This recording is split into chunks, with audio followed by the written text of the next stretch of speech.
Penangkapan oknum TNI yang menembak 3 polisi berlangsung ricuh lantaran dihalangi oleh pihak keluarga. Penangkapan terduga pelaku tersebut dilakukan oleh personel gabungan Detasemen Polisi Militer, Kodim Waikanan dan jajaran Polres Waikanan. Diketahui penembakan 3 polisi tersebut lantaran menggerebek aksi judi sabung ayam. Kapolsek Negara Batin Ibtu Lusianto dan 2 anggota polisi dikabarkan tewas setelah baku tembak dengan para pelaku sabung ayam. Anggota TNI tersebut diketahui terdiri dari 2 orang yang kini keduanya sudah diamankan pihak berwajib. Dari video yang diunggah akun Instagram @anonymous_lampung, KOPKB ditangkap di kediamannya oleh anggota PM TNI AD. Penangkapan ini awalnya ricuh lantaran pihak keluarga menghalangi. Namun akhirnya pihak keluarga melepaskan KOPKB setelah mendapat kejelasan.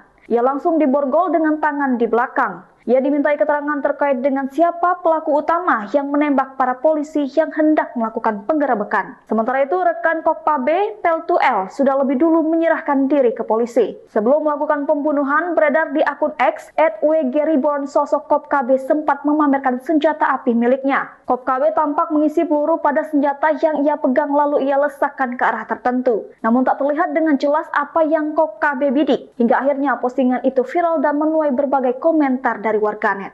Download Tribun X sekarang, menghadirkan lokal menjadi Indonesia.